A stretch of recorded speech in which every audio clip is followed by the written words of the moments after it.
and welcome to the Lorna Whiston Podcast. And I'm your host today, Coetsee, and I'm the senior speech and drama teacher here at Lorna Whiston in Singapore.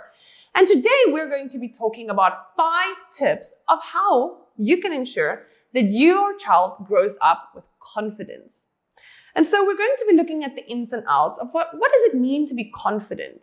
And we're going to be sharing some insider tips from real teachers in the classroom about how we help your child to become a confident young communicator in today's day and age. Being a parent today is all about ensuring that your child not only excels in math, science, English, but also helping them that they grow up to have the very important 21st century skills that we're all hearing about lately. It's all about being confident, being a critical thinker. How do you collaborate with your peers? All those soft skills that is needed in life, about interaction with others. What is your purpose in life, and what is the importance of your opinion as well. So also applying for jobs and schools are getting more and more difficult. We have 5-year-old students asking us to write a recommendation or a testimonial for their application for primary school. When I was younger, we did not have anything like that. And we only would ask for testimonials after university from our lecturers when we were applying for a job. So now it's all about tracking your achievements from a very, very young age. Schools and companies are not just looking for students who excel on paper, but they're looking for all-rounder kids. Kids that can speak up, think critically, show confidence, and kids that are not scared of a challenge. So nowadays, it's all about the EQ, not so much anymore about the IQ.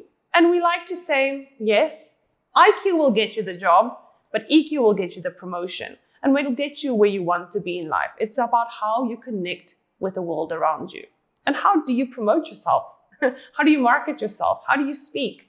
And so the days of hiding behind your desk is long gone. Now it's all about, can you talk the talk?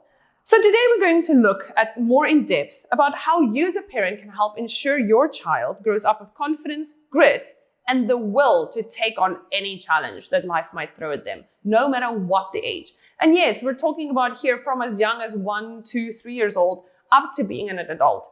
Because confidence is not just taught at a specific age. Confidence can't also just be taught in one term, a year, or through one activity or one mistake. Confidence is something that constantly needs to be nurtured and constantly needs to be assured in someone. Because through life, we face many different challenges. We can grow up with a lot of confidence and we can look like the most confident person in the room. But a certain event can happen any time in your life that really breaks down that confidence that took you 15 years to build.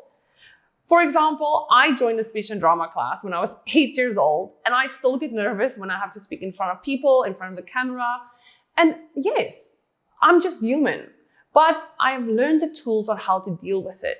And that is very important. It's like, what are the tools that we need to deal with life's challenges to make sure that we grow in confidence every day, every week, every month, every year for the rest of our lives? So when we think about confidence also, I think you immediately think about someone standing on stage, addressing a crowd, think about the president speaking, and someone that can really hold the room. We think about someone that comes in with that aura, that energy, and they are the loudest person in the room. They are the person that people look at in awe. But no, sometimes the people that look the most confident can actually also be the most insecure as well. So when we look at confidence, it's that inner voice within you. It's that inner confidence. Not what you boast and show everyone around you, but that when you go behind a closed door or you face a failure in life all alone by yourself, it's that little voice in you that tells you to try again. It's that little piece inside of you that encourages you. Come on, you can do it. Don't worry, I know you failed, but tomorrow we'll try again. And that is the most important in life, is how we reflect on our actions to see what we have done and how we can do better tomorrow. What does it really mean to be confident? I mean, we're talking now about stage presence. We're talking about that inner voice. We're talking about that thing, believing in yourself. And then I've also had students tell me, but Ms. Mari, being confident, it's arrogant. And then people might not like you. And I'm very cute. I understand that. Yes, It's all about striking a balance. Confidence is not about being arrogant. Confidence is not about thinking you're better than anyone else. Confidence is a feeling that you're sure of your abilities. It is also in a realistic, secure way. So confidence isn't feeling about being superior to others. It's about feeling that you know your worth, you know your strengths, but you also understand that you can still learn from other people and that life is a journey and that you're still here to learn and you're always improving yourself. So it is a quiet inner knowledge that you're capable of doing something. When we look at confident people, we can classify it under these 4. We can see that they feel more secure than insecure when they face challenges. They know they can rely on their skills and strengths to handle whatever comes their way. And they feel ready for everyday challenges like tests, performances, and competitions. And they know that they might not be the winner. They might not be the one that comes first, but enjoy the journey. And also, something that I've mentioned to the students in class and to remind them on a daily basis is that little voice in your head that says, I can do it, I can do it. And not listening to the voice that says, I can't. Because there are so many fears that students have through life. Social media, they have the fear of having to perform at school. They have to be the one that comes first. Life is very, very competitive. And very easily, students' little voice can become overwhelming in their head, telling them, oh, you can't do it. You can't do it. Last time you failed when you did it. And oh no, look, Susie is so much better than you. Don't try it. You'll never be as good as her. So it's really teaching your child and our students that voice in your head is trying to break you down. And you need to close that door and focus on the voice that says, I can. Listening to the voice that says, I can, is actually a little bit more nerve-wracking because it will actually push you a little bit more out of your comfort zone. But it's also the voice that will ensure that you actually achieve a lot more in life and you actually overcome challenges and fears to make sure that you achieve greatness and you stand out from the crowd. So yeah. And then we need to look at, why does confidence really matter though? We can so easily hide behind our cell phones, behind a computer nowadays. Why do I need to have confidence? I can just do what I want to do and I don't really want to be seen. Because nowadays we can so easily go onto a Zoom meeting, put on a picture, pretend that our camera is not working, or we can do everything by email. We don't really have to interact with other people. But even though that is the future and what we're moving towards, companies and schools are still requesting to have students and colleagues that can speak up, that can present in front of a crowd, that can collaborate. And I think that's one of the most important ones, collaboration as well. How can you have that confidence within a group and to know your strengths so that you stand out? Confidence is also not just about being confident at school or confident at work, but it's about being confident in life with any challenges you might face.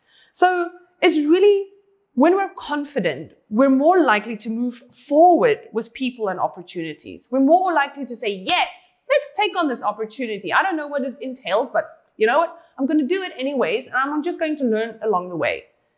And so we do not back away from challenges. We face it head on.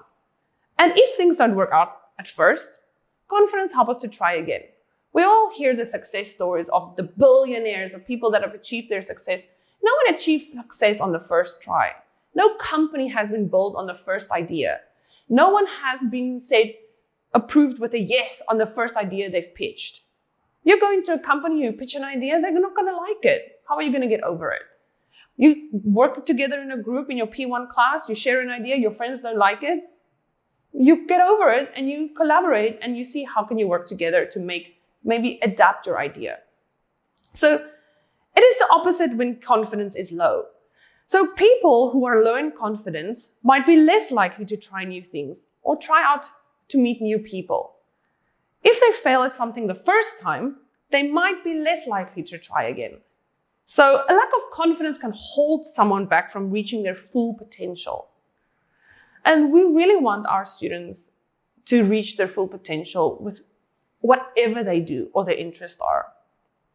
So yes, this brings us to the next one, where I think We all have heard the saying, oh, just believe in yourself. You can do it. Just believe in yourself. And we think that one sentence is going to fix that person. And we think that by telling them, believe in yourself, they will believe in themselves.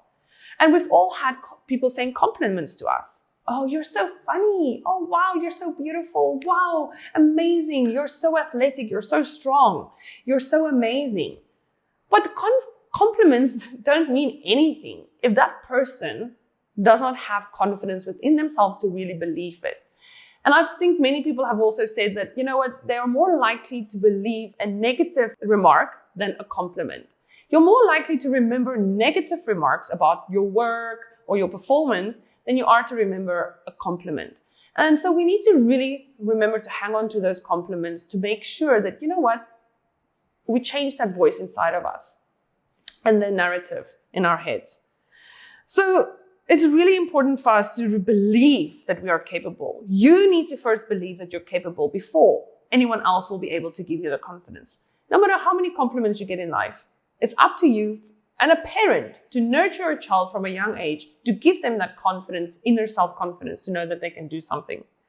So yes, it is your job as a parent to encourage your child, to make sure your child grows up to be confident, not just on stage, but also behind a closed door when they face a challenge. You're not going to be there for their whole life to hold their hand and guide them through challenges. So that brings us to the 5 tips of how you can help your child at home to become a confident young learner and a confident young global citizen, I like to say. And so these tips are things that we use in the classroom at Lorna Whiston and how we encourage the kids. So we work with children from many different backgrounds. We have students that are confident, that's here to learn more about speaking up. But we also have students in our classroom that has a real big fear of speaking up. And how do we get to those kids? How do we give them the challenges and encourage them that they can really do it and to see the growth? Now, yes, like I've mentioned earlier, confidence is not something you learn overnight. It's not something you learn in a week. It's not something you learn with a once a week, hour and a half class. We give students the tools, but it's up to you as a parent to continue that learning at home, to continue that encouragement. And that is why we want to share the 5 tips with you today, so that when you're at home, you know what we do in the classroom, so you can continue the learning at home. All right. So let's look at tip number 1. And I feel like this is the one that might seem the easiest, but also the most difficult. Because nowadays we're so quick at responding. We're so quick to just jump to a conclusion. We're so quick to want to respond the quickest way we can. And so tip number 1 is not just for children, but also for life when you work with people from any age, is to be an active listener. Yes, I listen, I respond. Yes, we all say. But are you really listening? So are you listening to just respond, or are you listening to understand? And that's the difference. Your child knows when you're listening to just respond. And your child will know the difference when you're listening to understand. Because when we're listening to understand, we give our undivided attention to that child and that student, especially in the classroom. When it's their time on the stage, it's their time on the stage. They are the spotlight. They're the most important person in the room, and we listen to everything they say. And we really internalize what the child is trying to tell us. And we get to know that child. Because even through the little things that they share, that you might, as an adult, might think, yeah, he drew a picture of a sunshine, and the sun is purple. It's supposed to be yellow. Why is it purple? We would encourage parents to actually really understand, wow, a purple sun? Tell me more about it. Where did you get the idea from to make a purple sun? I know this is a very basic example, but it really starts with something as small as that. Being an active listener will also give you the chance to communicate with your child and to get to know them better. So yes, I know life is rushed, and maybe when you're coming home at 7 o'clock at night, you're eating your dinner, you have a lot of chores to do, and now your kid wants to tell them about the purple sun they drew in class. Oh my goodness, really, you don't have time for it. I know. But it's important to them. And when they realize that you actually set time apart for them, they will feel important to you. and they will know that their voice is important. So don't stress about the meeting you had that day at 10 o'clock that didn't go well. Don't think about work at 7 p.m. when you're having dinner with your family and you think about how you can do better tomorrow. Put those thoughts and feelings aside. When you leave work, leave it there. And when you're at home, hone in on the attention that you give to your child. Because that is really what we do here at Lorna Whiston as well, is to make the kid feel heard by actively listening to them. Then, tip number 2, let them figure out problems by themselves. Yes, we are there to guide students. Yes, we're there to give them the tools to succeed in life and figure things out for themselves. They need to ask questions. They need to find the answers themselves. And that is very much where our question-based teaching comes in. We ask questions so that they think. Especially in our drama land, when we come to the end of our lesson, we will have a character. And many of times, this character actually is maybe a bad character, and the children need to solve a problem that this character has caused. For example, in our K2 class this week, we had a poacher, a bad poacher that wants to come and kill the animals for their fur or their tusks. And now these kids are facing a problem because the poacher is coming today and they need to protect the animals. So what are they going to do? And it's through teaching with questions that the kids come up with the answers themselves. But what do you think? What should you do if you face a problem like that, where someone is trying to persuade you? This poacher wants to give you $1 million so that you will give him the tiger. What are you going to do? How are you going to face that problem? Are you just going to give in? Or are you going to be persistent and stand up for yourself? But how are you going to achieve that? So when your child is facing a problem at school with another student, give them the tools of how to face that problem first by themselves and deal with it internally about how to get over the if something was said, or if they can take action in terms of walking away or anything like that. Yes, telling the teacher is a great idea. And it's a great step to take as well, because it teaches them to ask for help. But what if the teacher is not there? What if you're not there? I know as a parent, you want to protect your child. You want to make sure that they are protected at all times, and you're the mother, father, making sure that they do not get hurt. But in life, the teachers and the parents are not always going to be there. And when your child grows up and they face a problem at work with a colleague, they never learn the tools of how to deal with that problem, how to face the challenge by themselves. Speak to that person. So in the classroom, when a child comes to us with a problem, we ask them, what do you think can you do to fix this? What do you think is the best way to deal with it? So if they tell us that, teacher, I've taken these steps, I've done this and I've done that, great. You have tried to take action first and try to deal with it by yourself. If the problem is not being fixed by you taking action first, yes, come to me and then I will take over and I will help you fix it as well. But the student needs to tell us that they have tried to fix it themselves first. There's no easy way out of it. They need to learn those tools in life, how to overcome a challenge with a person, with a subject, or just in life in general. So when they come with a problem to you, ask your child, okay, you're facing this problem, you're facing this challenge. So what do you think is the best way to handle this? What do you think can you do to have a different outcome? Or if something like that happens again, what can you do to maybe stop that before it's happened? So it gives them the time to think and learn that, wow, I have the power to fix it. I have the power to change the situation. And I don't need external help to come and fix the problem for me. So it really gives them the power and empowering them to know that they can stand up for themselves. Then the next one, tip number 3, is to encourage curiosity. Now I know, yes, we're busy in life, and when your child comes to you at 9 o'clock at night, it's time for bed, and they come with their questions. Why? But why? And you feel like your head is starting to spin. Take a breath and think about, but how can you ask your child, but why do you think that? So encourage them to ask questions. Many times I have parents coming to me saying, oh, I'm so sorry. My kid asks lots of questions. I know it must bother you in the classroom when you're trying to teach. I'm like, no, I love it. I enjoy students who ask questions because it shows me that they're thinking, that they're questioning things around them, that they're not just looking at something like, there's a light. But teacher, why is the light shining? Why is the light changing? How is it possible for the light to change color every 5 seconds? Oh, that's a great question. Why do you think that? What do you think can be inside the light that makes it change? And so I answer them with another question. So they can actually spend some more time in thinking about it. And I'm not just giving them the answer like a parrot and they're used to me just giving them answers the more they ask. Sometimes, yes, I must admit, teachers do not know all things. We do not always have all the answers.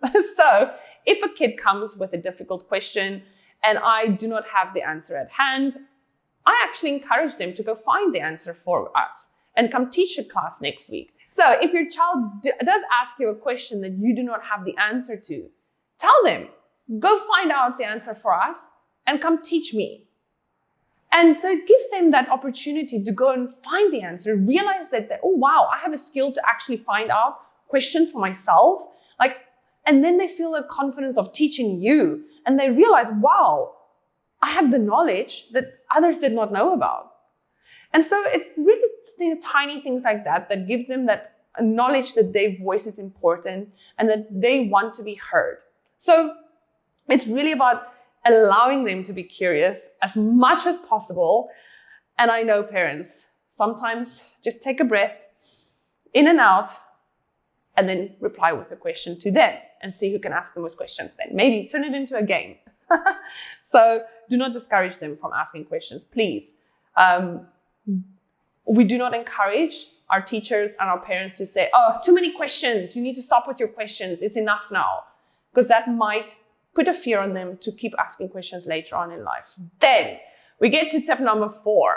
Never criticize their performance, no matter how big or small.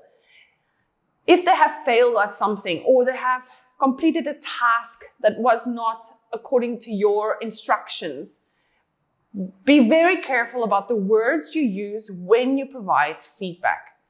We like to give take a sandwich approach. So you have the good, you have the constructive, and then you have the good again. So you give the child the opportunity to learn through these things. If your child makes a mistake or they fail at something, talk to them, reflect about the mistake. Reflect about what went wrong, what they can do better next time. And tell them that you're there to help them. You're there to listen to their failure and talk them through it. Explain to them that, sometimes we do fail in life. Sometimes we make mistakes and it's okay. But you need to reflect on it. So that next time you try it a little bit differently. And maybe next time you'll succeed at it. So it's very, very important for you to encourage your child's performance at home, at school, and outside. So remember, if your kid is scared to fail because they worry that you'll be angry or disappointed, they'll never want to try new things because you are the most important person in their life and they don't want to disappoint you. So it's very, very important how you teach your child to always take on a challenge, no matter what the outcome might be. And that you're there to be their hero. You are their cheerleader. You're the one supporting them through no matter what. And that brings us to tip number 5, which goes hand in hand with tip number 4. Treat mistakes as building blocks. I always like to say the steps to success. Sometimes stairs are not equal. Sometimes stairs are wobbly, but we're on a way somewhere. And to get there, we need to take it step by step. Sometimes they're going to make a mistake, and sometimes they're going to fail. But it is not for nothing. Failing teaches them how to reflect again and how to be better next time. So learning from a mistake builds confidence. Teach them when something goes wrong. Yeah, but what did you learn from this? It's okay to feel sad for 5 minutes. It's okay to feel sad for a day. It's okay, but it will get better. And next time you're wiser. So mistakes actually makes you wiser in the end. So it's like, that's a positive outcome of it. So use the opportunity to teach them the confidence through their failures, because this happens. And as a parent, when you treat mistakes as an opportunity to learn and grow, they will learn that internal confidence that they need to overcome their failures. And like I've said earlier, be your child's cheerleader. You're their hero. They look up to you. The tiniest things that you do, they take note of it. Any wording you use, positive, negative, they're like little sponges. They soak it all up. And it's very important for them to know their home is a safe space. That in their home, in their classroom here with us at Lorna Whiston as well, that they can be themselves. And it's okay to have a different opinion. It's okay to be different. We don't all want to be the same. Life would be very boring. So hone in on your child's strengths and nurture them to give them the confidence to take on life's challenges by themselves, with you next to them, and sometimes with you from a distance, cheering them on. They need to learn those skills to learn that independency, because this is ultimately what is going to help them achieve success later in life when they get to university and they apply for their first job. Because how many times did you have to do an interview before you got your job? Probably not the first one. If you got your job at the first interview, congratulations. But that's 99% of the time it does not happen. So you need to teach your child how to overcome those failures if you don't get what you want the first try. And so, parents, this brings us to the end where I want you to share some of your stories with us down in the comment section below. Share with us, how have you helped your child to overcome a fear, to overcome a failure, or any tips that you feel might help our community here at Lorna Whiston to better the learning of the child. And so we'll see you again next time where Ms. Rose Griffiths will talk about how to choose the right book for your child. Sounds like an interesting one. So goodbye from me. Have a great day. And remember, be good, do good, and keep on smiling. Bye-bye.